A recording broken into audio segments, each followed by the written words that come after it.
නමෝ තස්ස භගවතු අරහතෝ සම්මා සම්බුද්දස්ස. නමෝ තස්ස භගවතු අරහතෝ සම්මා සම්බුද්දස්ස. නමෝ තස්ස භගවතු අරහතෝ සම්මා සම්බුද්දස්ස.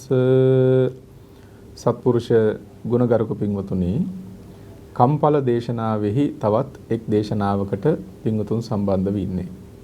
අද ඔබට දේශනා කරන්නේ සානුවාසී പ്രേත වස්තුව. ඊටමත් සංවේගයෙන් අහන් ඉන්නට පුළුවන් රසවත් කතා පුවතක්. කිතව රජුරුවන්ගේ පුතණුවන්ගේ ක්‍රියාකලාප නිසා මේ පුතණුවන්ට අත්වන ඉරණම පිළිබඳව, ඒ Taman ගෙවන ප්‍රමාදකාරී ජීවිතය නිසා, මදයෙන් මත්වෙච්ච ජීවිතය නිසා ඔහුට විඳින්න වෙච්ච දුක් විපාක, ඒ දුර් විපාක පිළිබඳව අපූර්වට සඳහන් වන කතා පුවතක්. ඒ විතරක් නෙමෙයි, දානයක තියෙන වටිනාකම, ඥාතිවරයෙකුට, මියගිය ඥාතිවරයෙකුට පින් අනුමෝදන් කිරීමේ තියෙන වටිනාකම මනවින්ම කියාපාන වටිනාම කතා පුවතක් සානුවාසී പ്രേත වස්තුව. ඉතින් ඔබට අපි විශේෂයෙන් සිහිපත් කරන්නේ, මේ වගේ බණ කතාවක් අහගත්තම ඒ ඔබේ මතකයේ ඊටාම හොඳින් තියාගන්න. කර්මය, කර්මඵලය පිළිබඳව අපූර්ව දැනුමක් ලබා ගන්නට තියෙන හොඳම මාධ්‍යයක් තමයි මෙන්න මේ වගේ බණ කතාවන්. ඒ දහම් කතාවන් අහලා ඔබේ මතකයේ තබා ගන්න, එයින් ලැබෙන ආදර්ශය, ගත යුතු ආදර්ශය ඔබ ඔබේ ජීවිතයට ගන්න. ඔබේ ජීවිතයේ වරදකට වැටෙන්න හදනකොට ඒ කතා පුවත් සිහිපත් කරගෙන නිවැරදි මාර්ගයකට ගන්න උත්සාහවත් වෙන්න. එහෙම තමයි අපිට හැදෙන්නට සිද්ධ වෙන්නේ. මේ ප්‍රත්‍යක්ෂ සත්වයන් හැටියට ජීවත් වෙනකොට කොයි වෙලාවෙද වරදකට වැටෙන්න බැරි බලන්න. මේ සමාජයේ ජීවත් වෙනකොට ඕනෑම වෙලාවක වරදකට වැටෙන්න පුළුවන්කම තියෙනවා. අන්නේ වරදකට වැටෙන්න හදනකොට මෙන්න මේ වගේ බණ කතා පුවත් සිහිපත් කරගෙන ඒ වරදක තියෙන ආදීනවය නුවණින් විමසාගෙන වරදෙන් නිදහස් වෙන්න. ඒක තමයි වටිනාම දේ වෙන්නේ. ඉතින් ඔබටම ඔබේ හිත පිරිහීගෙන යනවා කියලා වැටහෙනවා නම් වෙනදා තරම් කුසල ධර්මයන්ට අප්‍රමාදයක් ඇති වෙන්නේ නැහැ. ප්‍රමාද පැත්තට හිත නැවෙනවා වැඩි වගේ. සිල් ගන්න උත්සාහයක් ඇති වෙන්නේ නැහැ. බණ අහන්න උත්සාහය අඩු වෙලා වගේ. මෙන්න මේ වගේ වෙලාවට මෙවැනි බණ කතාවක් සිහිපත් කරගන්න. එතකොට ඔබට නැවතත් හොඳ ප්‍රබෝධයක් දැනෙනවා. හොඳ උත්සාහයක් ඇති වෙනවා. ධාර්මික ජීවිතයක් කෙසේ හෝ ගෙවන්නට ඕන නේද? කෙසේ හෝ මේ දෙහැමි මග ගමන් කරන්නට ඕන නේද කියලා දැඩි උත්සාහයක්, හිතට මහා ධෛර්යයක් ඇති වෙනවා. මහා ප්‍රබෝධයක් හිතට ඇති වෙනවා. යන්නේ නිසා මෙබඳු බණ කතාවන් හොඳින් අහගන්න. මේන් ප්‍රකාශ වන, පැහැදිලි වන කර්මය සහ කර්මඵලයේ ස්වභාවය පිළිබඳව හොඳින් හිතට ගන්න. හොඳින් අවබෝධ කරගන්න උත්සාහවත් වෙන්න. එක කර්මයක විපාක කොයි වගේද? ස්වල්ප වූ වශයෙන් පෙනෙන, අපිට ඊටාම පුංචි දෙයක් කියලා පේන්නේ. හැබැයි ඒ පුංචිය කියලා හිතන කර්මය නිසා විඳින්න වන දුක් විපාක වල ස්වභාවය හොඳින් තේරුම් අරගන්න. එතකොට තමයි ඔබට පාපය කියලා කියන්නේ කොයිතරම් රුදුරු, දුරු කළ යුතු දුරු ගුණයක්ද කියන එක පැහැදිලි වෙන්නේ. ඒ වගේම තමයි කුසල ධර්මයන්ගේ වටිනාකම තේරුම් අරගන්නටත් වටිනාම අවස්ථාවල් මේක. සාමාන්‍යයෙන් කෙනෙක් හිතන්නේ ලොකු පින්කමක් කරගත්තොත් තමයි ලොකු පින්කමක් සිද්ධ වෙන්නේ කියලා, මහ පින්කමක් සිද්ධ වෙන්නේ කියලා. පින්කමක මහත්වය හිතා ගන්න පුළුවන් වෙන්නේ පින්කම සඳහා යොදවන ධනයේ ප්‍රමාණය අනුව නෙමෙයිනේ. පින්කමට කොච්චර පිරිසක් සම්බන්ධ වුණාද කියන කාරණාව මතම නෙමෙයි පින්කමේ ප්‍රමාණය සීමා වෙන්නේ. අන්න ඒ නිසා පින්කම් වල ස්වභාවය හොඳින් තේරුම් අරගන්නට, මේ බඳු පින්කමක් කළාම මේ වගේ විපාක මෙන්න මෙවැනි සසර සුවපත් වෙන්නට උපකාරක ධර්මයන් කියලා ඒ කුසලයේ වටිනාකම තේරුම් අරගන්නට පුළුවන්කම ලැබෙනවා. ඔබගේ වචනේ අහන කෙනෙක් ඉන්නවා නම්, ඔබ අනුකම්පා කරන කෙනෙක් ඉන්නවා නම්, ඔවුන් අසත් මාර්ගයේ යනවා කියලා පේනවා නම්, මේ අසත් මාර්ගයේ ගියොත් මොවුන්ට වෙනසීමමයි අත් වෙන්න කියලා ඔබ කලින්ම දැනගන්නට හරි උපකාරයි මේ බඳු බණ කතා කියව ගන්නකොට. දැන් අද දෙමාපියන්ට වැරදිච්චම තැනක් තමයි තමන්ගේ දරුවෝ හදාගන්න යනකොට මෙබඳු දහම් කතා පිළිබඳව තියෙන අවබෝධය හරිම අඩුයි. ටෙලිනාට්‍ය බලනවා, චිත්‍රපටි බලනවා, මේ දිනදා තියෙන දේවල් කරමින් කියමින් ඉන්නවා මිසක් අලුත් පරම්පරාවේ ඇතම් උදවිය මේ දහම් කතා අහන්නට, මේ ධර්ම ඥානය දියුණු කරගන්නට උත්සාහවත් වෙන්නේ නැහැනේ. ඉතින් මේ තරුණ අම්මලාට තරුණ තාත්තලාට මේ බඳු දැහැමි කතාවන්ගෙන් එන ඒ ධර්මාවබෝධය නැතිකම නිසා තමන්ගේ දරුවන් හදාගන්නට ගියා මේක මහා බාධාවක් වෙනවා. මොකද දැන් ධාර්මිකකම දන්න කුසල අකුසලයන්ගේ විපාක දන්න දෙමව්පියන් මොකද කරන්නේ? තමන්ගේ දරුවන් වරදක් කරන්න යනකොට ඒකේ විපාකේ දැනගෙන තමන්ගේ දරුවට මහා අනර්ථයක් වෙනවා නේද කියලා දැනගෙන ඒකෙන් දරුවා බේර ගන්න හදනවා. මොකද දන්නවා මේ පාර ගියොත් මේ දරුවට මහා හානියක්මයි වෙන්නේ සංසාරයත් එක්කම වනස ගන්නවා කියලා. එතකොට ඒ දරුවන් මා ආරක්ෂා කර ගන්නවා. දැන් ඒ දැනුම දෙමව්පියන්ට නැති වුණොත් මොකද වෙන්නේ? දරුවෙක් අසත් මාර්ගයක යනකොට වැරදි මාර්ගයක යනකොට අම්මට තේරෙන්නේ නැහැ පුතා යන්නේ වැරදි මාර්ගයක නේද කියලා. තාත්තට තේරෙන්නේ නැහැ. මොකද අම්මයි තාත්තයි කලින් තේරුම් අරන් ඉන්න පැයි වැරදි මග මොකද්ද හරි මග මොකද්ද කියලා. ඉතින් මේ වැරදි මග Tamanගේ දරුවා ගියොත් අනේ අවුරුදු 50ක් 60ක් යනකොට ජීවත් වුණත් මේ ස්වල්ප වූ ජීවිත කාලයෙන් පස්සේ මගේ දරුවට මහා වෙනසීමක් නේද සිද්ධ වෙන්නේ කියලා දකිනවනම් ඒ අම්මයි තාත්තයි කොහොම හරි ඒ දරුවව සත්මාර්ගයකට ගන්නවනේ. එහෙමනේ අපේ පැරණි අම්මා තාත්තා දරුවෝ හදාගත්තේ. දරුවන් කියන නොදන්නා කමට වැරදි මාර්ගයට යොමු වෙන්න පුළුවන් අය. මොකද ඔවුන් බොහෝ දැනුමක් එකතු කරන් ඉන්න අය නෙමෙයි. ඔවුන් නිසි මගට ගැනීමේ වගකීම තියෙනවා දෙමව්පියන්ට. එතකොට අසත් මාර්ගයකටයි වැටෙන්නේ කියලා පේනවනම් වංචා කරන අනුන්ගේ දේවල් කඩා වඩා ගන්න දයානුකම්පාවක් නැති මිනිස්සෙක් වුණත් මිනිස්සු ගතිගුණාංග නැති දරුවෙක් තමන්ගේ තුලින් බිහි වෙනවා කියලා පේනවනම් විපාක දන්න අම්මා තාත්තා තමන්ගේ ඒ දරුවන්ව ආරක්ෂා කරගන්නවා අසත් මාර්ගයෙන් සත් මාර්ගයට ගෙනල්ලා තබනවා. ඉතින් ඒ නිසා දරුවන් හොදට හදා ගන්නට සමාජයක් හොදට හදා ගන්නට ඔබේ හිත මිත්‍රාදීන්ට අනුකම්පා කරන්නට ඔබට තියෙන හොඳම දෙයක් තමයි මෙබඳු කතා වස්තුන්ගෙන් දැනුම අවබෝධය ලබා ගන්න එක. ඒ දැනුමෙන් අවබෝධයෙන් ඒ අනුග්‍රහ කළ යුත්තන්ට ධාර්මිකව අනුග්‍රහ කරන්න.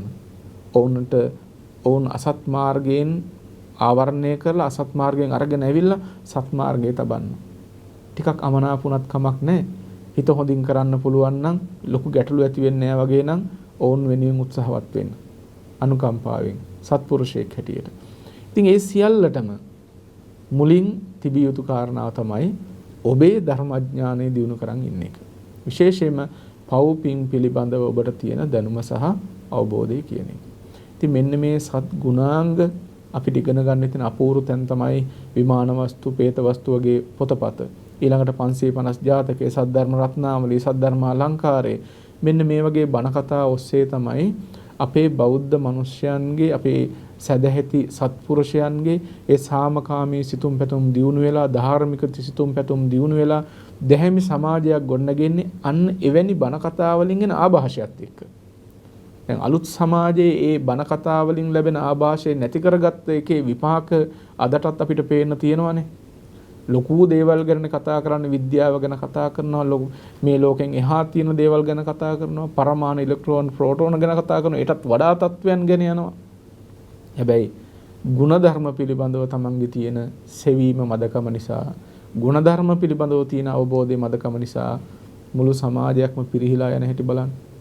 මහා උගත්තු කොයිතරම් අපරාධ දේවල් වලට යොමු වෙනවද? මොකද උගත්කම දියුණු වුණත් ධර්මයෙන් ඔහු සන්නද්ධ වෙලා නැහැ.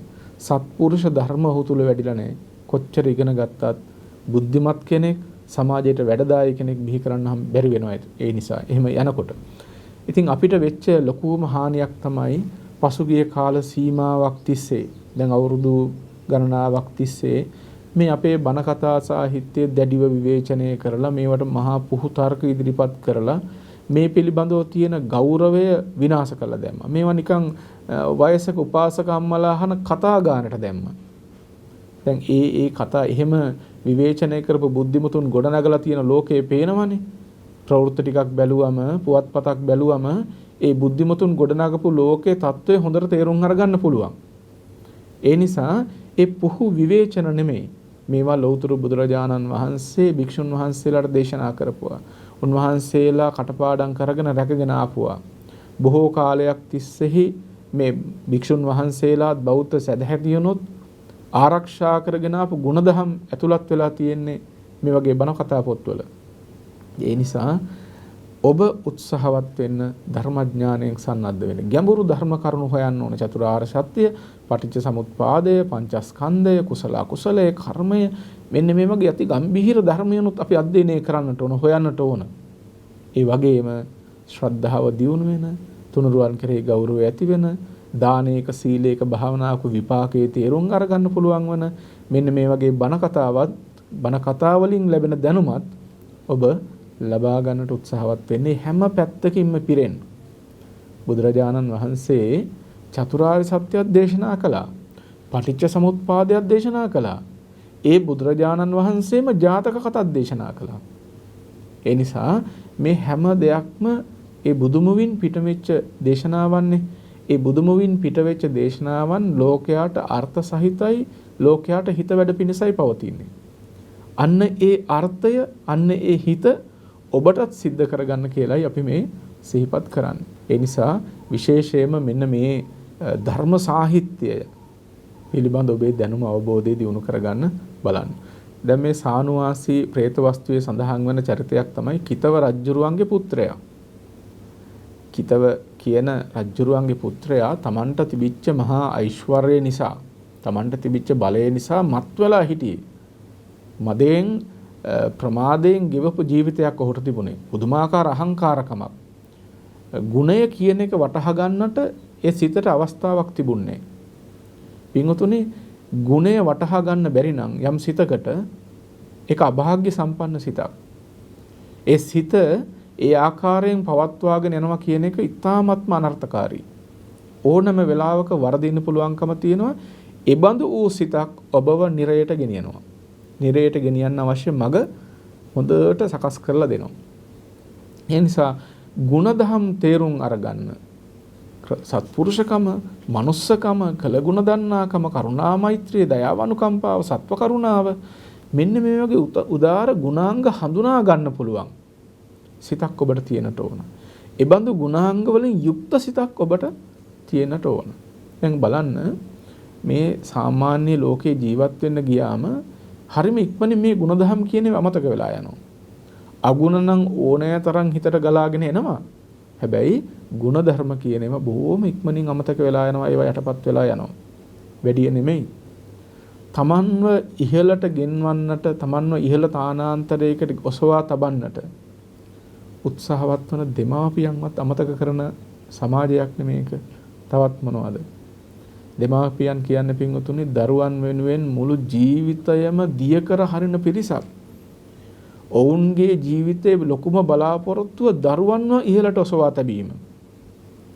බඩට බාගෙට කාලා හරි හැටි වස්ත්‍රයක් ගන්න නැතුව පරණ ඇඳුම හොද ඇඳලා බොහෝම දුක් මහන්සියෙන් මුළු දවස තිස්සෙහි නැහිලා තමයි දරුවන්ව ඉහළට ඔසවා තබන්නට දෙමාපියන් කටයුතු කරන්නේ. නමුත් බලන්න, ඇතම් දරුවන් ඉගෙන කියාගෙන හොඳ තානාන්තරයන්ට පත් වුණාට පස්සේ, හොඳ තානාන්තරයන් ලබා ගත්තට පස්සේ ඔවුන්ට ඒ තානාන්තරයේ මතක හිටිනවා. ඒ තානාන්තරයේ තුල ඉන්න කාලේ එහෙම ඉන්නකොට ඔහුට ලැබෙන යාළු මිත්‍රාදීන් හොඳට මතක තියෙනවා. හැබැයි එතෙන්ට ඔසවා තබපු තමන්ගේ අම්මව, තාත්තව, තමන්ට උදව් කරපු අය, තමන්ගේ ගුරුවරුන් හරි ඉක්මනට අමතක වෙලා යනවා. සමහර උදවිය පින්වතුනි ඉහළ නිලතලයන්ට ගියාම, මහා බලපුලුවන් කාර්යයන් බවට පත් වුණාම, අනේ අර ඒගොල්ලන්ගේ සමාජයට අර සරම බැනීම අදින තාත්තව එක්කන් යන්න අමාරුයි. රෙද්ද හැට්ට අදින අම්මව එක්කන් යන්න අමාරුයි. ඒගොල්ලන්ට තමන්ගේ දෙමාපියන් ලැජ්ජාවක්. තමන්ගේ දෙමාපියන් කෙරෙහි අමනාප සිත් ඇති කර ගන්නවා, සිත දූෂණය කර ගන්නවා. කොච්චරනම් අසත්පුරුෂ ධර්මයක්ද, කොච්චරනම් අසරණකමක්ද කියලා බලන්න. එහෙම අවස්ථා අපිට සමාජය තුළ කොච්චර දකින්නට ලැබෙනවද? සමහර විට පින්වතුනි, ඔබටත් මෙවැනි අවස්ථාවල් වලට මුහුණ පාන සිද්ධ වෙලා ඇති. පින්වත්නි, හොඳටම මතකයේ තියාගන්න. හෙවණට හිටපු ගහේ කොළයක් කඩන්නට එපා. එක මග හත් පියවරක්වත් ගියා නම් ඔහුටවත් අසත්පුරුෂකමක් නම් කරන්නට එපා. මිත්‍ර ද්‍රෝහියෙක් නම් වෙන්නට එපා. කල්යාණ මිත්‍රකම කියන එක, සත්පුරුෂකම, කළගුණ දන්නා බව කියන එක ඔබේ ජීවිත කාලයම ඔබේ සිතේ ගැඹුරින් තැම්පත් කරලා තියාගන්න. ඒ සත්පුරුෂ ධර්මයන්ට කවදාකවත් ඔබ අතහැරලා යන්නට දෙන්නට එපා. හැමදාම ඒ සත්පුරුෂකම් දියුණු කරගන්න, වඩා දියුණු කරගන්න. අපිට ಗುಣධම් අමතක වුණොත් අපේ ජීවිතවල තියෙන වටිනාම දේවල් අපිට නැති වෙලා යනවා කියන එක හොඳින් කල්පනාවට ගන්න. විශේෂයෙන්ම දෙමාපියන්ට, වැඩිහිටියන්ට, තමන්ගේ ඥාති හිතයිශීන්ට ඔබ කරුණාවෙන් මෛත්‍රියෙන් සංග්‍රහ කරන්න. තුනුරුවන්ට ගරු කරන්න. තුනුරුවනේ අවවාද අනුශාසනාවන් හොඳින් පිළිපදින්න. කවදාකවත් රත්නත්‍රයට ගරහන්නට එපා. කවදාකවත් දෙමාපියන්ට උපන් දේශයට ගරහන්නට එපා. ඒ කල්යාණ මිත්‍රතාවය, සත්පුරුෂකම, කළගුණ දන්නාකම හොඳින් කල්පනාවේ තබාගෙන, මතකයේ තබාගෙන ඔබේ ජීවිත ගමන ගෙනියන්නට, ඔබේ ජීවන ගමන ගෙනියන්නට උත්සාහවත් වෙන්න. සත්පුරුෂයෙක් හැටියට ජීවත් වුණොත් පින්වත්නි කවදාකවත් වරදින්නේ නැහැ. වරදින්නේ මානෙන් මත් වෙලා, මදයෙන් මත් වෙලා, බලපුලුවන්කාරකම් ඔලුවට අරගෙන අන්න එහෙම යන්න යන ජීවිතයි හැමදාම පරිහානියටපත් වෙන්නේ. පින්වත්නි බලන්න, සමහර උදවිය ඉන්නවා තමන්ගේ ජීවිත කතාව සමාජයට කියාගන්න බැරි. තමන් පුංචි කාලේ දුප්පත් කෙනෙක්, තමන්ගේ අම්මා තාත්තා දුප්පත් දෙමාපියන් කියලා සමාජයට කියාගන්න බැරි චරිත තියෙනවා. අර මේ රිදී හැන්දෙන් කිරිකට ගාපු එබඳු ඌ මහේෂාගේ පවුල් වලින් පැවතෙන විදිහට අඟවන්නට එබඳු ඌ අදහස් තියෙන කැමති අය ඉන්නවා. පින්වත්නි ඒක ගුණාංගයක් නෙමෙයි. හොඳින් මතකයේ තබා ගන්න. ඔබ දුප්පත් තැනක දුප්පත් දෙමාපියන්ගේ දරුවෙක් හැටියට ඉපදිලා ඔබ බොහොම වෙහෙසකාරී ගමනක් ඇවිල්ලා, මහන්සියෙන් උත්සාහයෙන් ධාර්මිකව ගමනක් ඇවිල්ලා ඔබ අද දැන් යම් දියුණු තැනක ඉන්නවා නම් ඒක නොබියව ප්‍රකාශ කරන්න. එහෙම කතා කරනකොට, එහෙම කියනකොට එබඳු ඌ තවත් අහිංසකයෙකුට හොඳ ආදර්ශයක් වේවි ඒක. ඔබව ආදර්ශයට අරගෙන තව කෙනෙක් උත්සාහවත් වේවි. නිරන්තරයෙන් මතක තබා ගන්න, මානෙන් ඉදිමෙච්ච, මදයෙන් ප්‍රමාදයෙන් ජීවත් වෙන ඔබේ ජීවිතය ඊතා ඉක්මනින් යහ මාර්ගයේ තබාගෙන බොහොම ධාර්මික ගමනක් යන්නට අප්‍රමාදීවම කටයුතු සිද්ධ කරන්න. ඔබේ ජීවිතේ ධාර්මිකව හදාගන්න අවශ්‍ය වටිනාම කතා පුවතක් අද ඔබට කියා දෙන්නේ. ඊටමත් ඌමනාවෙන් මේ කතාව අහගන්න.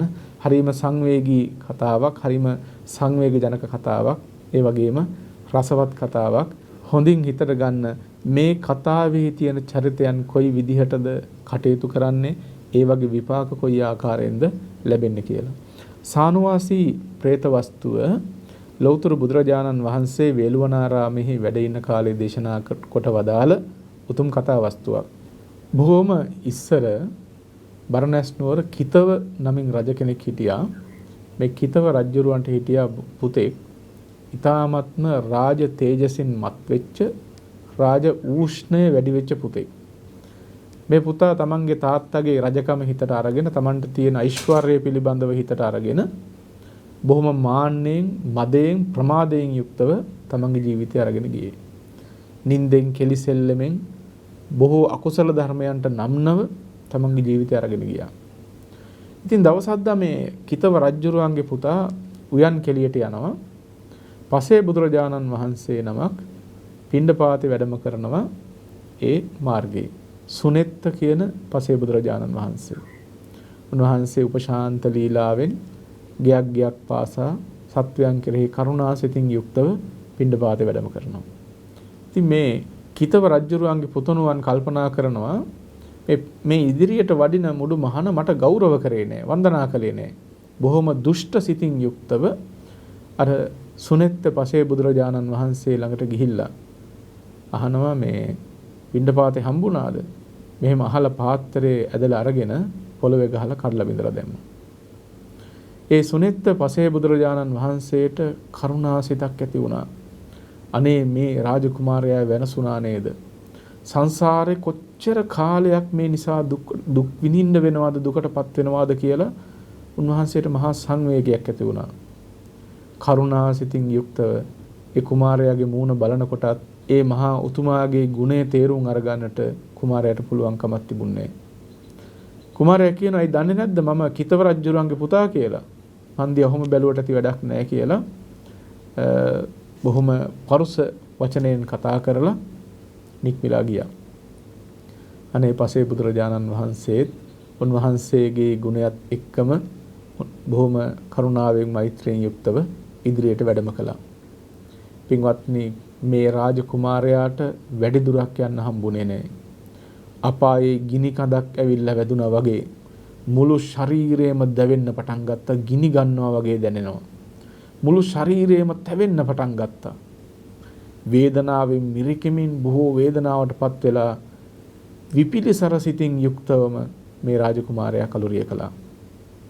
පින්වත්නි, සිද්ධ කරගත්ත අර භයානක අකුසලයේ නිසා අර මහෝත්තම ගුණ ඇති පසේ බුදුරජාණන් වහන්සේගේ පාත්‍රයත් බිඳලා උන්වහන්සේටත් නිග්‍රහ කරලා නිගරු කරලා ඒ කරගත්ත මහා අකුසලයේ නිසා මනුස්ස ලෝකෙන් චුත වෙච්ච ගමන් ගිහිල්ලා උපන්නේ අවීචි මහා නරකාදී. අවීචි මහා නරකාදී ඉපදිලා බොහෝ වර්ෂ 7 ගණනාවක් තිස්සේ දුක් විඳිනවා. පින්වත්නි, සැපයෙන් පහ වූ නිසා තමයි අපාය කියලා කියන්නේ. ඒ අපායේ තියෙන නීචම තැන තමයි අවීචි මහා නරකය කියලා කියන්නේ. භවයේ නීචම තැන අවීචි මහා නරකය කියලා කියනවා. යම් සත්වයක් අවීචි මහා නරකයේ ඉපදලා දුක් විඳිනවා නම් භවයේ නීචම දුක් ටික අනුභව කරමින් ඉන්නවා. අසුරු සැනකටවත් සැනසෙල්ලක් නැති හැම මොහොතකම දුකම විඳින දුකේ නිදහස් වීමක් පෙනෙන්නේ නැති තරම් අනන්ත කාලයක් ඒ දුක් විඳ විඳ ඉන්න ආත්ම භාවයන් එබඳු වූ කර්ම කරපු උදවිය තමයි අවීචි මහා නරකයේ ඉපදිලා දුක් විඳින්නේ. ඒ අවීචි ඉපදිලා බොහෝ කාලයක් තිස්සේ දුක් විඳා. ඊට පස්සේ එතනින් චුත වෙලා උපන්නේ ප්‍රේතයෙක් වෙලා. දැන් බලන්න, මේ රාජ කුමාරයෙක් වෙලා හිටියේ. රජ කෙනෙකුට හිතෙයිද ඊළඟ ජීවිතේ මම භවයේ නීචම තැනට යනවා කියලා? ඊළඟ ජීවිතේ ප්‍රේතයෙක් වෙයි කියලා හිතෙයිද? පින්වත්නි, කර්මය බෙදන්නේ මෙයා රජ්ජුරුවද, මෙයා ඇමතිද, මෙයා മന്ത്രിද, මෙයා ව්‍යාපාරිකයෙක්ද, මේ හාමුදුරුවෝද? ඔහොම කතාවක් කර්මයට ඇත්තේ නැහැ. කර්මය යම් යම් ආකාරයෙන් රැස් කරගෙන තියෙනවා නම් ඒ ආකාරයට විපාකගෙන දෙනවා. ඒක කාටත් එකයි. ඉතින් මේ රාජකුමාරයා අවීචිට ගිහිල්ලා එතනින් චුත වෙලා දැන් പ്രേත ලෝකේ උපන්නා. പ്രേත ලෝකෙත් බොහෝ කාලයක් දුක් විඳා. දීර්ඝ කාලයක් දුක් විඳා. ඒ දුක් විඳලා එතනුණු චුත වෙලා අපේ බුදුරජාණන් වහන්සේ ලෝකේ පහළ වෙලා ඉන්න කාල වෙනකොට කුණ්ඩී කියන ඒ ප්‍රදේශයේ කෙවුල් ගමක උපන්නා. මාළු අල්ලන ගමක උපන්නා. හැබැයි මේ මාළු අල්ලන ගමක උපන්න මේ දරුවට ජාති ස්මරණ ඥානය පහළ වුණා. පෙර ජීවිත ටික මැවි පේන්න පටන් ගත්තා. ප්‍රේතෙක් වෙලා දුක් විඳින හැටි, අවීචෙක් වෙලා අවීචයට ගිහිල්ලා දුක් විඳපු හැටි, ඒ සඳහා කරගත්තේ කර්මය, මෙන්න මේ පෙර ජාතිවලදී Taman කරගත්තේ කර්ම සහ එයින් ලැබපු විපාක පිළිබඳව පේන්න පටන් ගත්තා. ජාති ස්මරණ ඥානය පහළ වෙලා. ඉතින් මේ කුමාරයාට මේක පේනකොට කවදාකවත් පාපයක් කරන්න හිතෙන්නේ නැහැ. පවට පුදුමාකාර බියක් ඇති වෙනවා. ඉතින් අර තමන්ගේ නෑදෑයෝ, තමන්ගේ දෙමව්පිය සහෝදරයෝ මාළු අල්ලන්න යනකොට මෙයා කවදාකවත් යන්න කැමති නැහැ. මගට ගිහිල්ලා හැංගෙනවා. අරගොල්ල එක්කගෙන යනකොට ටික දුරක් ගිහිල්ලා හැංගෙනවා. සමහර දවස්වලට අර මාළු අල්ලන දැල් කපලා දානවා. ඇතැම් වෙලාවට මාළු දැල් වල පැටලලා ඉන්න පන පිටින් ඉන්න මාළු අරගෙන ගලවලා හිමින්සරේ නිදහස් කරලා දානවා. ඉතින් මෙන්න මෙහෙම කරනකොට අර කෙවුල් ගමේ ඔහුගේ නෑදෑයන්ට, දෙමාපියන්ට මේක මහ පුදුම කරදරයක්. මාළුවෙක් අල්ලන්න ඉන්නෙත් නැහැ. අල්ලගෙන ඉන්න මාළුවත් නිදහස් කරලා දානවා. දැල් ටිකත් කපලා දානවා. ඒ පාර මොකද කළේ? ගමෙනුත් එක්කම එලවල දැම ගමටවත් එන්නට එපා කියලා. හැබැයි මේ දරුවට හිටියා දැන් තරුණයෙක්ගේ වයසටපත් වෙලා මොහුට හිටිය සහෝදරයෙක්. ඒ සහෝදරයා හරි ආදරෙයි. මොන දේ කළත් බොහොම ආදරෙයි. ඉතින් කරන්න දෙයක් නැහැ. ගමෙන් එළවපු නිසා දැන් මේ දරුවා කෙවුල් ගමෙන් නික්මලා එනවා. වීථි දිගේ ඇවිදගෙන එනවා. සානුවාසී පර්වතයේ ආනන්ද මහතෙරුන් වහන්සේ බොහොම විවේකයෙන් වැඩ ඉන්න දවසක් උන්වහන්සේ පිණ්ඩපාත කරගෙන ඇවිල්ලා දානේ වළඳන්නට කියලා සූදානම් වෙනකොට මෙන්න මේ තැනත්තත් වීති ගානේ ඇවිදලා බොහොම මහන්සියෙන් බඩගින්නෙන් සාපිපාසාවෙන් ආනන්ද හාමුදුරු ඉන්න පැත්තට පැමිණියා. ඉතින් තෙරුන් වහන්සේ කරුණු කාරණා කතා කරලා බලනකොට බොහොම බඩගින්නෙන් ඉන්නවා කියලා තේරුම් අරගත්තා. ආනන්ද හාමුදුරුව මොකද කළේ? ඒ තැනත්තාට ආහාර පාන ආදිය දුන්නා. කන්න බොන්න දීලා ඉස්සල්ලාම බණ අහන්න පුළුවන්, හොඳින් කටයුතු කරන්න පුළුවන් මට්ටමට, සුවපහසු මට්ටමට ඒ පුද්ගලයාව ගත්තා. බුදුරජාණන් වහන්සේත් බඩගින්නේ දැවෙමින් ඉන්න උදවියට බණ කියන්න ගියේ නෑනේ. ඇයි දේශනා නොකළේ? බඩගින්නෙන් තැවෙමින් ඉන්නකොට බණ කිව්වත් තේරෙන්නේ නෑනේ. තමන්ගේ වේදනාවෙන්, බඩගිනි වේදනාවෙන් පීඩිතව ඉන්න කෙනෙකුට ඒ දහමකට හිත යොමු කරගන්න අමාරුයි. ඉතින් බුදුරජාණන් වහන්සේ තැතැම් වෙලාවල් වලදී ආහාර පාන ටිකක් දෙන්න කියනවා. බඩ පිරුණාට පස්සේ තමයි බණ ටිකක් කියලා දෙන්නේ. ඒ අයව යහ මාර්ගයට ගැනීම සඳහා. ඉතින් ආනන්ද හාමුදුරුවෝ ආහාර පාන ආදියක් දීලා ඒ ආහාර පාන ආදී ගත්තම ඊට පස්සේ කතා කරන්න පටන් ගත්තා. දැන් මේ පුද්ගලයා කියනවා, දරුවා කියනවා තමන්ට සිද්ධ වෙච්ච ඒ සිදුවීම් ටික. මේ සියල්ල අහගෙන ඉඳලා ආනන්ද හාමුදුරුවෝ බණ දහම් ටික කියලා දීලා අහනවා, ඔබ කැමති නැද්ද මහාන වෙන්නට කියලා? අනේ ස්වාමීනි, මං හරියම කැමතියි මාව මහාන කරන්නට කියලා ඉල්ලා සිටියා. ආනන්ද හාමුදුරුවෝ මහාන කළා. මහාන කරලා ලෞතර බුදුරජාණන් වහන්සේ ළඟට දැන් මේ හාමුදුරුවන්ව එකගෙන යනවා. බුදුරජාණන් වහන්සේ මේ භික්ෂුව දැක්කේ ගමන් භාග්‍යතුන් වහන්සේ දැක්කා මේ කොහොම කෙනෙක්ද? සංසාරේ මොන විදිහද කර්ම කරලා තියෙන්නේ? දැන් මෙතන ඉන්නේ කොයි වගේ තත්වකින්ද? හිත මොහු කරලා තියෙනවද ධර්මයක් අවබෝධ කරගන්න තරම්? තථාගතයන් වහන්සේ මේ කරුණු කාරණා විමසා බලනවා. බුදු පියාණන් වහන්සේ ආනන්ද හාමුදුරන්ට දේශනා කරන ආනන්ද මේ මහානට අනුකම්පා කරන්නට කියලා. මේ මහානට අනුකම්පා කරන්නට කියලා.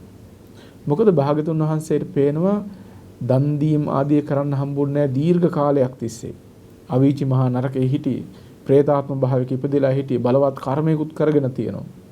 ඒ නිසා හරියට දාන ටිකවත් ලැබෙන්නේ නැහැ. ඒ නිසා මේ නිතර සොයා බලමින් අනුකම්පාවෙන් කටයුතු කරන්න කියලයි බුදුහාමුදුර ආනන්ද හාමුදුරන්ට විශේෂයෙන් මේ දේශනා කළේ. ඊට පස්සේ තථාගතයන් වහන්සේ මේ හාමුදුරන් වියදවනවා එක්තරා කටයුත්තකට.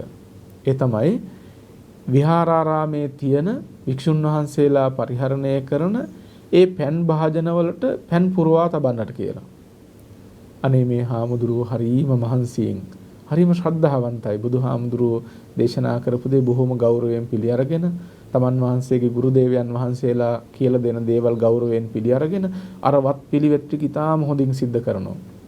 හැමදාම මහන්සියෙන් වතුර ඇදගෙන ඇවිල්ලා වතුර ගෙනල්ලා අර කල භාජන ඔක්කොම පුරවනවා. පින්වත්නි, මෙහෙම කරනකොට වෙන්නේ අර මහා සංඝරත්නයේ උදෙසා නැවත නැවත මේ උපස්ථාන කරනකොට කුසල බලවත් වෙනවානේ. ඒ ජීවිතයේ භික්ෂුන් වහන්සේගේ වටපිටාව, ඒ කියන්නේ කුසල වටපිටාව බොහෝම බලවත් වෙනවා. ඒ කුසල වටපිටාව බලවත් වෙනකොට පෙර ජීවිතවල කරලා තියෙන අකුසල ධර්මයන් ටික ටික යටපත් වෙනවා. ඒවට අවස්ථාව ලැබෙන්නේ නැහැ. මොකද මෙතන කුසලයේ බලවත්නේ. තමන්ගේ පැත්තට බලවත් කෙනෙක් ඉන්නකොට අනික හතුරන්ට කිට්ටු වෙන්න අමාරුයිනේ. අන්න ඒ වගේ. ඉතින් මේ කුසලයන් එක පැත්තකින් බලවත් වීගෙන එනවා. දායක කාර්කාදීන්ට පේනවා අනේ මේ හාමුදුරුවෝ කොච්චර මහන්සි වෙනවද? හාමුදුරුවන්ට පෑන් ගෙනල්ලා තියෙනවා, භාජන පුරවන කොච්චර වෙහෙස වෙනවද? ඔවුන් සියලු දෙනා බොහෝම ගෞරවයෙන් යුක්තව මේ හාමුදුරන්ට දානේ පූජා කරන්න පටන් ගත්තා. දැන් බොහොම පහසුවෙන් උන්වහන්සේට බ්‍රහ්මචර්යාව පුරාගෙන යන්න පුළුවන්. නැත්තම් හරියට දාන ටිකවත් ලැබෙන්නේ නැති තරම් කර්මයන් තිබුණා. ඉතින් මේ හාමුදුරුවෝ බොහොම උත්සාහයෙන් බණ භාවනා කරගෙන ගියා. උපසම්පදත් වුණා. රහත් ඵලයටත්පත් වුණා. පින්වත්නි, රහත් ඵලයටපත් වෙලා තමන් වහන්සේගේ තවත් හාමුදුරු 12 නමක් එක්ක අර සානුවාසී පර්වතයේටම වැඩම කරලා උන්වහන්සේ එහි වැඩ ඉන්නවා. මෙන්න මේ කාලේ වෙනකොට තමන්ගේ අර නෑදෑයෝ, අම්මා තාත්තා සහෝදර ඇතුළු 500ක් ඒ කෙවුල්ගම් වාසීන් මිය පරලොව ගිහිල්ලා ඒ 500ම ප්‍රේතයෝ වෙලා ඉපදිලා. කන්න බොන්න දෙයක් නැතුව බඩගින්නෙන් සාපිපාසාවෙන් අප්‍රමාණ දුක් විඳ ඉන්නවා. හැබැයි මේ ප්‍රේතයන්ට හිතෙන්නේ නැහැ තෙරුන් වහන්සේව බලන්න එන්න, ළඟට එන්න හිතෙන්නේ නැහැ. මක් නිසාද? අර කර්මයේ තියෙන බලය නිසා. ඉතින් මේ ප්‍රේතයෝ ඔවුනොවුන් කතා කරනවා, අපි අපේ හාමුදුරුවන්ව ඒ කාලේ එලවලා දැම්මා. අපි ගුණය තේරුම් අරගෙන හිටියේ නැහැ. අපි එලවලා දැම්ම ගමෙන්. දැන් අපිට ගිහිල්ලා කතා කරන්න පුළුවන් කමක් නැහැ. හැබැයි තෙරුන් වහන්සේගේ සහෝදරයා ඒ කාලේ නම් බොහොම බැඳීමෙන් හිටියේ, බොහොම ආදරෙන් හිටියේ. ඒ සහෝදරයාත් ප්‍රේතෙක් වෙලා තමයි ඉපදලා ඉන්නේ. ඒ සහෝදර ප්‍රේතයාට කියනවා නුඹ ගිහිල්ලා අපේ හාමුදුරුවන්ට කියන්න, අනේ හාමුදුරුවනේ ඔබ වහන්සේගේ අම්මා තාත්තා, ඔබ වහන්සේගේ සහෝදරයා, ඔබ වහන්සේගේ ඥාති පිරිස ප්‍රේතයෝ වෙලා ඉපදලා අප්‍රමාණ දුක් විඳ ඉන්නවා. අනේ ස්වාමීනි අපිට පිහිට වෙන්න මොකක් හරි දෙයක් කරන්න කියලා හාමුදුරුවන්ට ගිහිල්ලා කියන්න කියලා සහෝදරයාට කියනවා. මේ සහෝදරයා මේකත් පිළි අරගෙන තෙරුන් වහන්සේ වඩිනකොට පාරට ඇවිල්ලා තමන්ව පේන්න හිටියා. ඇටකටුයි නහරයි පෑදිලා බලන්නත් අප්‍රසන්න තරම් දුර්වර්ණයි. වස්ත්‍රයක් නැහැ. සාගින්නෙන් පෙළෙනවා. නමුත් ලැජ්ජාව නිසා, වස්ත්‍රයක් නැතිකම නිසා මේ ප්‍රේතයා කොහොමද තෙරුන් වහන්සේ ළඟට එන්නේ? දන ගහගෙන, දන හිස් දෙක බිම තබාගෙන, අත් දෙක පොළවේ තබාගෙන තෙරුන් වහන්සේ ඉදිරියට එනවා. මක් නිසාද?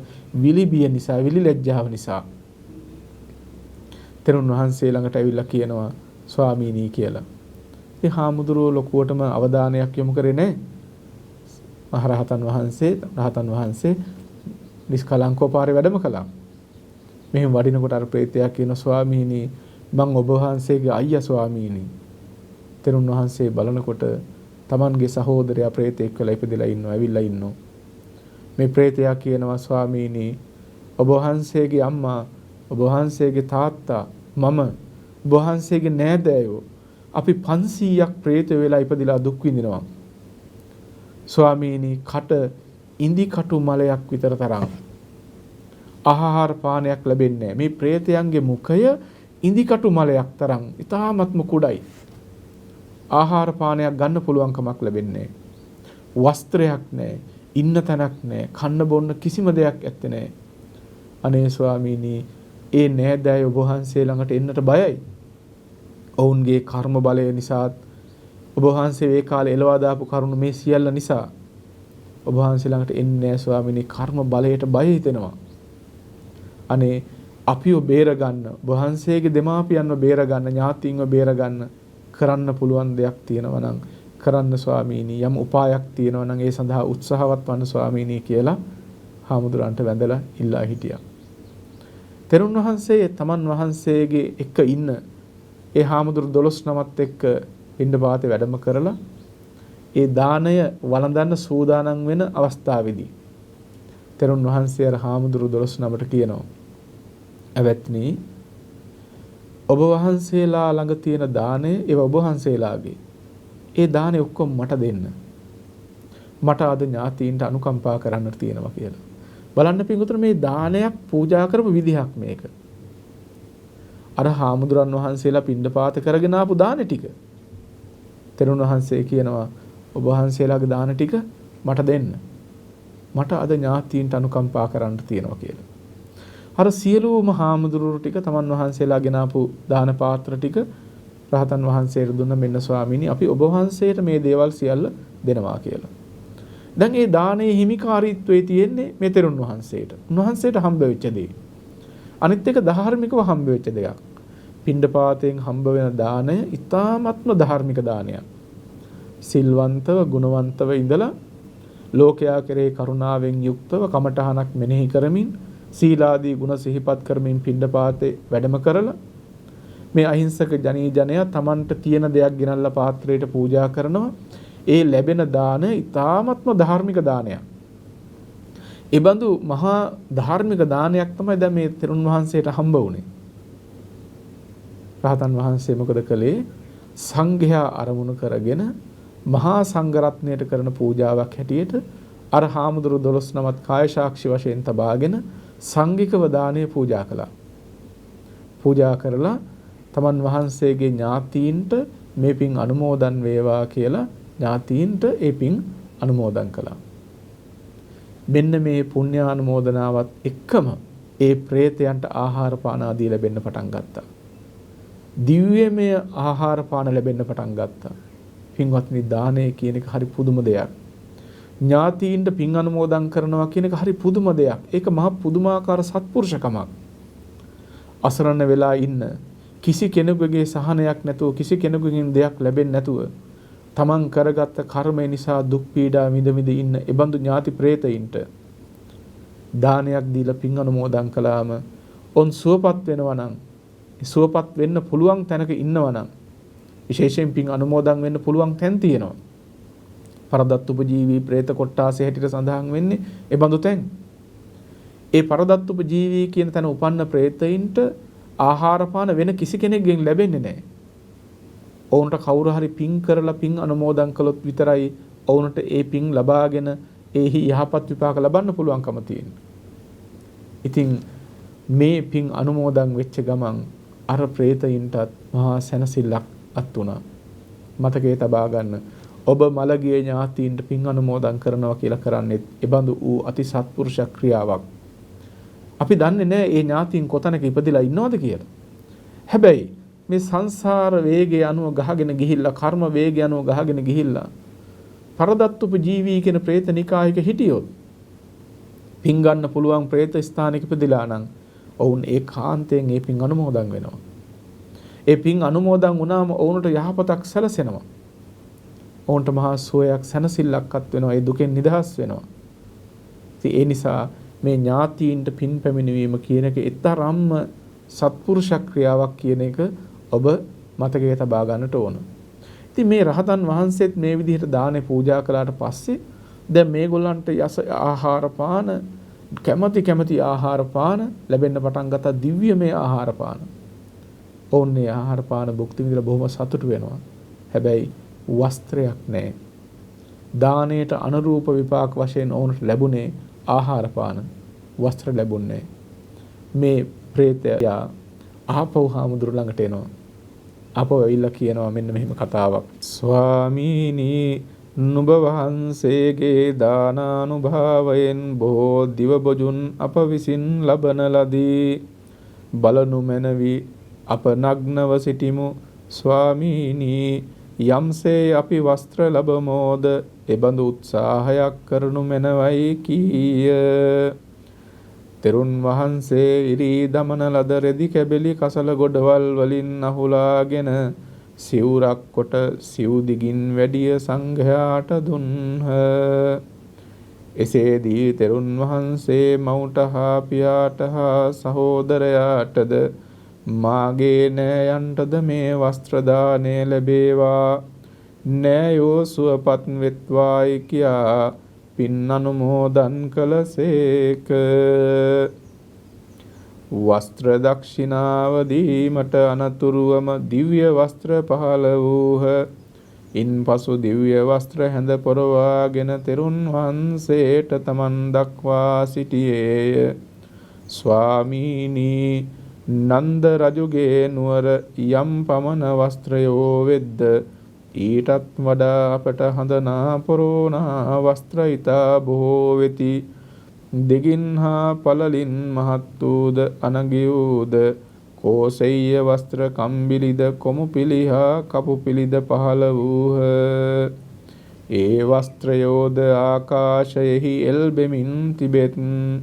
ඒ වස්ත්‍රයන් අතුරෙන් යම් වස්ත්‍රයක් අපේ හිතට ප්‍රිය වේ නම් ඒ වස්ත්‍රයන් ගෙන හැඳ පොරවා ගනිමු. ස්වාමීනි, අපට යම් අන්දමකින් ගෙයක් ලැබේ නම් එලෙස උත්සාහ කරනු මැනවයි කීය. දැන් බලන්න, තෙරුන් වහන්සේ පින් අනුමෝදන් කළාම මේ ප්‍රේතයන් අනුමෝදන් වුණා. අනුමෝදන් වූ සැනින්ම ඔවුන්ට බොහෝ වූ දිව්‍යමය ආහාර පාන ලැබෙන්න පටන් ගත්තා. ඒ දිව්‍යමය ආහාර පාන ලැබුණාට පස්සේ ඊට පස්සේ ආපහු හාමුදුරු ළඟට එනවා. ඇවිල්ලා කියනවා, ස්වාමීනි බලන්න, දැන් අපිට ආහාර පාන බොහෝ ලැබිලා තියෙනවා. මදකට හිතලා බලන්න පින්වතුනි, ඒ ජීවිතේ දිහා සාගින්නෙන් පෙරමින් අනන්ත දුක් විඳ ඉන්නකොට, ඒ දුකෙන් නිදහස් වීමක් පෙනෙනකොට, බඩගින්නෙන් හිටපු කෙනෙකුට දිව්‍යමය ආහාර පාන ආදී ලැබෙනකොට කොයිතරම් සතුටක්, කොයිතරම් සැනසෙල්ලක් දැනෙන්නට ඇද්ද. ඉතින් මේ ප්‍රේතය ඇවිල්ලා තෙරුන් වහන්සේට කියනවා, ස්වාමීනි බලන්න, අපිට ආහාර පාන දැන් ගොඩාක් ලැබිලා තියෙනවා. ඒත් බලන්න ස්වාමීනි අපිට වස්ත්‍ර ලැබෙන්නේ නැහැ. අපිට වස්ත්‍ර ලැබෙන විදිහක් තියෙනවා නම් අනේ ස්වාමීනි අපිට ඒ සඳහා ඔබ වහන්සේ උපායක් කරන්නට කියලා. තෙරුන් වහන්සේ මොකද කළේ? කසල ගොඩවල් වල තැන් තැන් වල තියෙන රෙදි කෑලි අහුලලා සිවුරක් සකස් කළා. මතක තබා ගන්න පාංශකූලික සිවුරු සකස් කරන්න එහෙමයි. එක්ක මිනිහ කොතලා තියෙන රෙදි කඩ අරගෙන එහෙම නැත්නම් අයිතිකරුවෙක් නැතුව විසික් කරලා තියෙන දෙයක් යම් අපවිත්‍ර දේවල් පිස දාලා විසික් කරලා තියෙන ඉවතලා තියෙන රෙදි කඩවල් මෙන්න මේ වගේ දේවල් එකතු කරලා තමයි පාංශකූලික සිවුරක් සකස් කරගන්නේ. ඉතින් මේ තෙරුන් වහන්සේත් ඒ ධාර්මික වූ පාංශකූලික සිවුරක් සකස් කරලා සිව් දිසාවෙන්ම වඩින මහා සංඝරත්නයට පූජා කරලා ඒ පිනුත් අනුමෝදන් කළා. අනේ මේ පින් අනුමෝදන් වුණා විතරයි මොවුනට දිව්‍ය වස්ත්‍ර පහළ වුණා. තෙරුන් වහන්සේ ළඟට ඇවිල්ලා කියනවා ස්වාමීනි දැන් අපිට නන්ද රජුරුවන්ගේ රාජ්‍යයේ තියෙන වස්ත්‍ර වලටත් වඩා දිව්‍යමය වස්ත්‍ර පහළ වෙලා තියෙනවා. මේ වස්ත්‍ර බොහෝ තියෙනවා. අපි කැමති වස්ත්‍රයක් අරගෙන ඇඳ ගන්නවා. අනේ ස්වාමීනි අපිට ගෙයක් නැහැනේ. අපිට ගෙයක් ලැබෙන විදිහටත් පුළුවන් නම් කටයුතු කරලා දෙන්නට කියලා. පින්වත්නි බලන්න තමන්ගේ ඥාතියෙක් ළඟට ඇවිල්ලා මේ ඉල්ලන විදිහ තමන්ට මේ සැනසෙල්ලක් සරණක් අත් කරලා දෙන්න කියලා කියන විදිහ. දැන් කෙනෙකුට උදව්වක් කරාම ඒක න ආපහු එනව නේද? එතකොට තව උදව්වක් කරනවා. ආපහුත් එනවා. මෙන්න මෙහෙම වුණාම සමහර උදවිය අයිය උදව් කරලා කෙලවරක් නැහැ නේ. එන්නම ආපහු පස්සෙන් එනවන කියලා හිතනවනේ. පින්වතුනි එහෙම එකපාරටම හිතන්නට යන්න එපා. කරුණාවෙන් ඔහු දෙස හැරිලා බලන්න. එතන ඔබ හිටියා නම් ඔබටත් මේ දේම සමහරට කරන්න වෙන්න ඉඩකඩ තියෙනව නේද කියලා. ඒ නිසා කෙනෙක් ඇවිල්ලා තව කෙනෙක්ගෙන් වරින් වර යමක් ඉල්ලනකොට අමනාපයක් ඇති කරගන්න නැතුව කරුණාවෙන් මෛත්‍රියෙන් ඔහු දෙස බලන්නට ඔබත් හුරු වෙන්න. ඉතින් තමන්ගේ මේ ඥාති සහෝදර හාමුදුරුවෝ තමන්ගේ පුතණුවන් තමන්ගේ සහෝදරයා තමන්ගේ නෑදෑ ආදි වශයෙන් හිතමින් මොවුන් මේ ඒ හාමුදුරුවන්ගෙන් ලැබෙන මේ පුණ්‍ය විපාකය භුක්ති විඳිමින් බොහොම සතුටින් ඇවිල්ලා තව තවත් ඇවිල්ලා කියනවා ස්වාමීනි අපිට ගේකුත් හම්බ වෙනවා නම් ඒ සඳහා උත්සාහවත් වෙන්න කියලා. තෙරුන් වහන්සේ මොකද කළේ?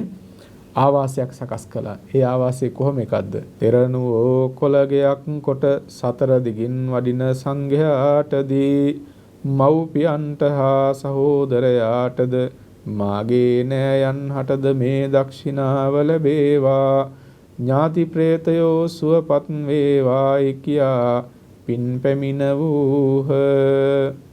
එකෙනෙහිම සමසිව් රැස් දිශාවට සටහන් ආදී වශයෙන් බෙදන ලද්දා වූ කොටස් වශයෙන් පිරිසිඳින ලද්දා වූ කුළු ගෙවල් හා එයින් අන්‍ය වූ නිවේසන සංඛ්‍යාත ගෘහයෝද ඔවුන්ට පහළ වූහ.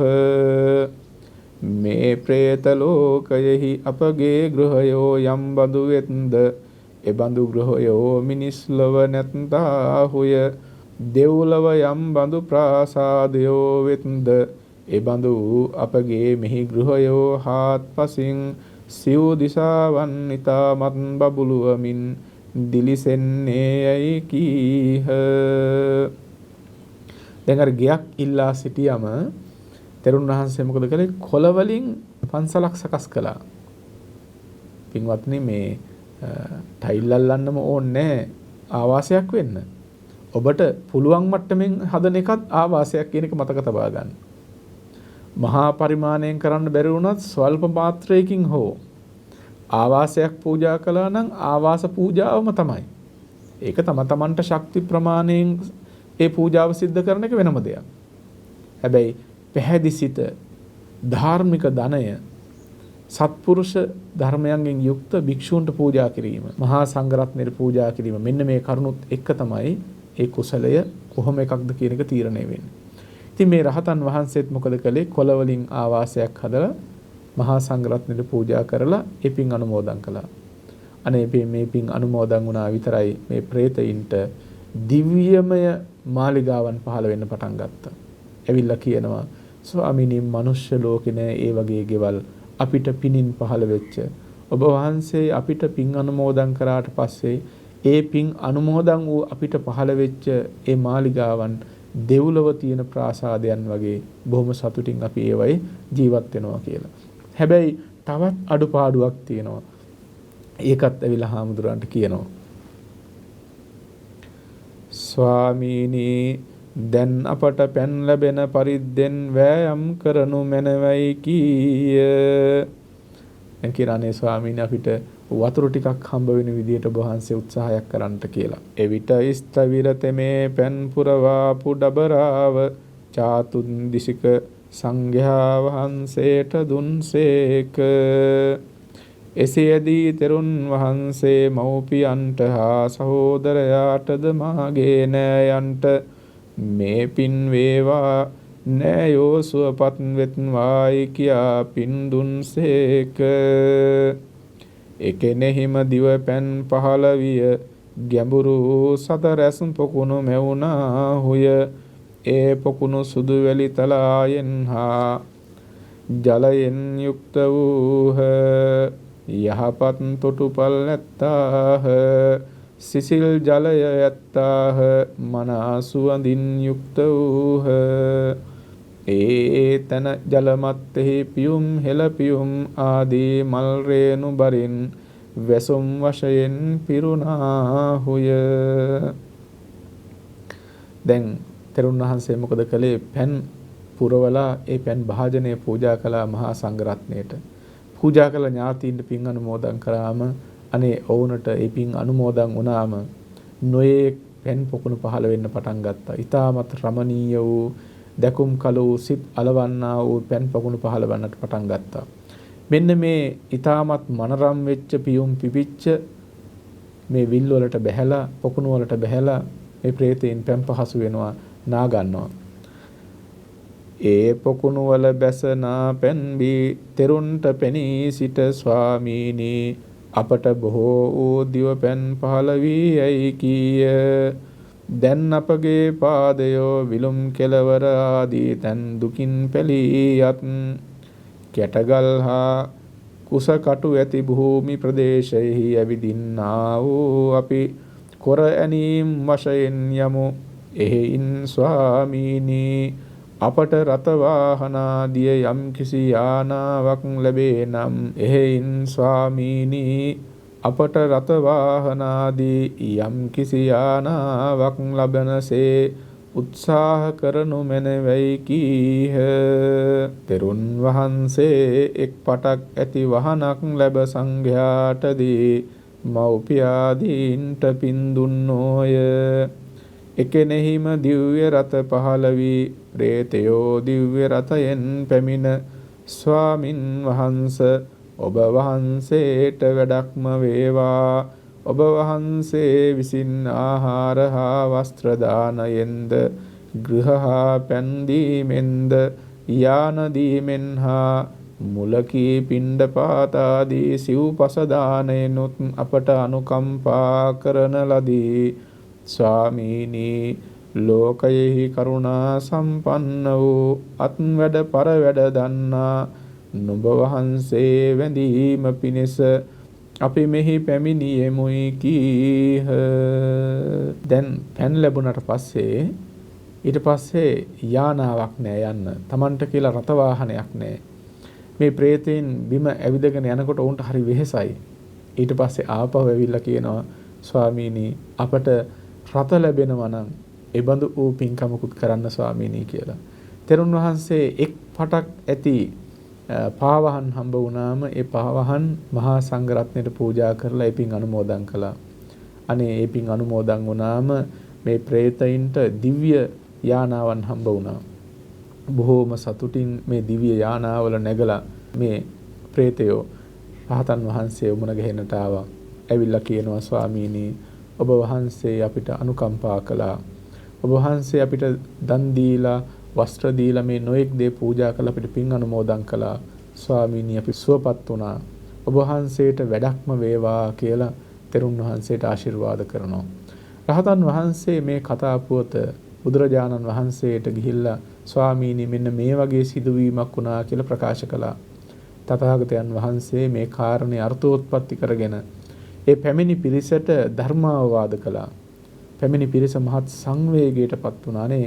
සංසාරයක ස්වභාවය පව්කම්වල විපාකවල හැටි ඒවා විඳවන්න ගියාම කොච්චර පීඩාවටපත් වෙනවද, සත්වය කොච්චර දුකටපත් වෙනවද? ඒ පැමිණි පිරිස බොහොම සංවේගයකටපත් වෙලා තමන්ගේ ධාර්මික ජීවිත වඩාත් දියුණු තියුණු කරගත්තා. බොහෝ දෙනෙකුට ඒ දහම් කතාව, දහම් දේශනාව හිත වැඩ පිණිස පැවතියා කියලා සඳහන් වෙන්නේ.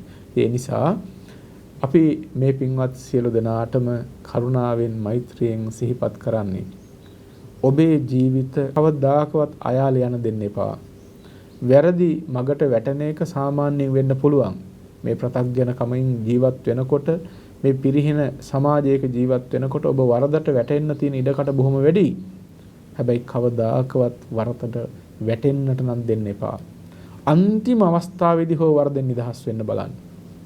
මුලදී ඔබට බැරි වුණා නම්, මැදදිත් බැරි වුණා නම්, ඒ වරද කරන්න ඔන්න මෙන්න තියෙද්දිවත් ඒ වරදෙන් නිදහස් වෙන්න.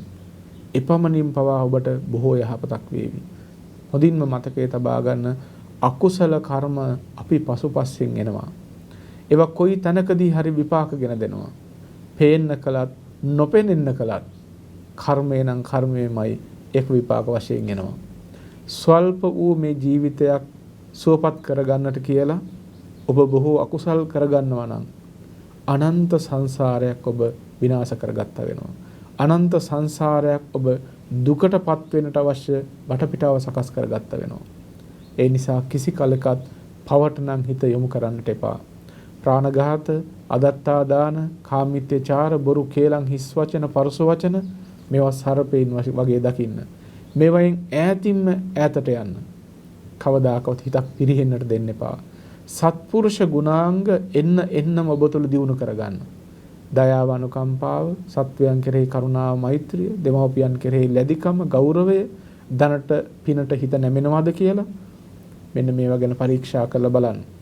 ඔබේ කුසල් සිතිවිලි වැඩෙනවා කියලා පේනවා නම් සතුටු වෙන්න. තවත් උත්සාහවත් වෙන්න, තවත් දියුණු කරගන්නට කියලා. අකුසල් සිතිවිලි දියුණු වෙනවා කියලා පේනවා නම්, ඉස්සරට වඩා දැන් ටිකක් පාපයට නැඹුරු වෙලා වගේ කියලා පේනවා නම්, අකුසල ධර්මයන්ට වැටීගෙන එනවා වගේ පේනවා නම් ඊටම ඉක්මනින් හදාගන්න. පින්වත්නි, ගැඹුරු ප්‍රපාතයකට එබිලා බලනකොට කොච්චර පරිස්සමෙන්ද එබිලා බලන්නේ. හිතයි කයයි දෙකම පස්සට ඇදගෙන තමයි අර ප්‍රපාතයට එබිලා බලන්නේ. විෂම ලෝකයට එබී බලනකොට පරිස්සමෙන් එබී බලන්න. ඒ විෂම ගති ඔබේ ජීවිතවලටත් ඇතුළත් වුණොත් ඒ හේතුවෙන් විනාශ වෙන්නේ ඔබමයි. තමන් කරගන්න කර්ම තමන් පසුපස එනවා. ඔබව බේර ගන්නට ඔබේ අම්මට තාත්තටවත් වෙනත් කිසි කෙනෙකුටවත් පුළුවන් කමක් නැහැ. තමන්ගේ පිහිට, තමන්ගේ සරණ සිද්ධ කරගන්නට ඕන. ඒ නිසා දස කුසල ධර්මයන්ග නිරත වෙන්න. සීල, සමාධි, ප්‍රඥා ගුණ දහම් දියුණු කරගන්න. ලැබිච්ච මේ මනුස්ස ජීවිතයේ වටිනාකම තේරුම් අරගෙන මේ ජීවිතේ ඉවර වෙලා යන්න කලින්, මේ මනුස්ස ජීවිතේ ඉවර වෙලා යන්න කලින්, බුද්ධෝත්පාද කාලේ ඉවර වෙලා යන්න කලින් මේ ලැබිච්ච මොහොතෙන් අප්‍රමාදීව පුළුවන් තරම් කුසල ධර්මයන් කරගන්න. හැම දවාලක්, හැම රැයක්ම කුසල ධර්මයන්ගෙන් යුක්තවම ගෙවා ගන්න උත්සාහවත් වෙන්න. දවසකට කුසලයක් කරගන්න බැරි වුණොත් ඒ දවස පින්වතුනි කොයිතරම් නිෂ්ඵලයිද? ඒ බඳු නිෂ්ඵල එක දවසක්වත් ඔබ ගෙවන්නට එපා. හැමදාකම පුළුවන් තරම් අප්‍රමාදීව කටයුතු කරන්න. ඔබට කවදාකවත් වරදින එකක් නැහැ. ඉතින් ඒ සඳහා හැමෝම ධර්මචාරී ජීවිතය සඳහා උත්සාහවත් වන්නට කියලා අවසාන වශයෙන් සිහිපත් කරනවා. ඉතින් මේ ධර්ම දේශනාව ඔබට අහන්නට සලස්වාලීම සඳහා දායකත්වයෙන් කටයුතු කරන පින්වතුන් ඉන්නවා. ඒ පින්වතුන්වත් සිහිපත් කරලා අපි ඕනට පුණ්‍ය අනුමෝදනා කරන්නට ඕන. එංගලන්තයේ පදිංචි ශාන්ති වික්‍රමසිංහ සහ දයා වික්‍රමසිංහ කියන පින්වතුන් දෙපළ මේ ධර්ම දේශනාවෙහි දායකත්වයෙන් කටයුතු කරනවා. මෙම මාස 21 වන දින සිය උපන් දිනය සමරන දයාබර දියණිය ආලෝකා වික්‍රමසිංහට තෙරුවන්ගේ අනන්ත වූ ආශිර්වාදයත් සියලු දෙව් රැකවරණත් ලැබී නිදුක් නිරෝගී සුවපත් භාවය ලැබේවායි දෙමාපියන් සහ නැගණිය තුලානි වික්‍රමසිංහ එක්ව ආශිර්වාද කිරීමට බලාපොරොත්තු වෙනවා. ඒ වගේම වික්‍රමසිංහ මහත්ම මහත්මීන් දෙපළටත් ඔවුන් දෙපළගේ දියණියන්, බෑනෑවරුන්, මුණුපුරු මිනිබිරියන් නිදුක් නිරෝගී චිරජීවනයේ ලැබේවා, සුවසේ ධර්ම මාර්ගයේ ගමන් කරන්නට ඒ හැමදෙනාටම ශක්තිය ධෛර්ය සැලසේවා, අමා මහ නිර්වාණ ශාන්තිය අවබෝධ කරගන්නට ලැබේවා කියන උතුම් ප්‍රාර්ථනාවත් ඇති කරගෙන තියෙනවා. ඒ වගේම දයා වික්‍රමසිංහ සහ ශාන්ති වික්‍රමසිංහ මහත්මීන් දෙපාර්ශ්වයේම පරලෝ සැපත් දෙමාපියන්ටත් පරලෝ ජීවිත සැපවත් වී කෙලවර අමා මහ නිවනින් සැනසීමත් වේවායි කියන තුන් ප්‍රාර්ථනාවත් ධර්මඥානය ලබා දෙන දේශකයන්න් වහන්සේලා ඇතුළු පින්වත් සෑම සියලු දෙනාටම ප්‍රාර්ථනීය බෝධියකින් නිවන් දකින්නට ලැබේවා කියන පැතුමත් ඇති කරගෙන තියෙනවා. කල්පනා කරගන්න මේ තුලින් රැස් කරගත්ත මේ උදාරතර කුසලානිසංස ධර්මයන් ලෝසසුන් ආරක්ෂා කරන ඔබ අප ආරක්ෂා කරන දෙවියෝ සතුටින් සාදු නාදයෙන් අනුමෝදන් වේවා කියලා දෙවියන්ට පින් අනුමෝදන් කරන්න. ඒ වගේ මිය පරලොව ගිය සඳහන් කළ ඥාතීන් ප්‍රධානව මෙලෝ පරලෝගත වර්ග පරම්පරානුයාත සියලු ඥාති හිතයිශීනුත් පින් කැමැති හැම සත්වගත් මේ පින් සතුටින් සාදු නාදයෙන් අනුමෝදන් වෙත්වා දුකින් මිදී සුවපත් වී ලෞතර නිවනින් සනසෙත්වායි සාදු කියලා පින් අනුමෝදන් කරන්න. ඒ වගේම ජන්මදිනයේ සිහිපත් කරන පින්වතුන් ඇතුළුව දායකත්වයෙන් කටයුතු කරන පින්වතුන්ටත් පවුලේ සෑම සියලු දෙනාටත් ඥාති හිතවතුන්ටත් ධර්ම ශ්‍රවණය කළ ඔබ සෑම සියලු දෙනාටත් කුසල ධර්මයන්ගේ බලයෙන් නිදුක් නිරෝගී සුවය චිරජීවනයේ සැලසේවා සියලු යහපත් ප්‍රාර්ථනා ඉෂ්ට සිද්ධ වේවා දෙහැමි සිතුම් පෙතුම් දියුණු වේවා සංසාරයේ වසනතාක් මුළුල්ලෙහි නරකාදී සතර අපා දුකකට සාපිපාසාදී බියකටත් හසුන වේවා පාප මිත්‍ර සේවනයෙන් දුර වේවා සත්පුරුෂ ආශ්‍රය සැලසේවා පාරමිතා සපුරාගෙන ලෞතර නිවනින් සැනසෙන්නටත් මේ පින් හේතු වාසනා පාරමී වේවා සියලු දෙනාටම තෙරුවන් සරණයි.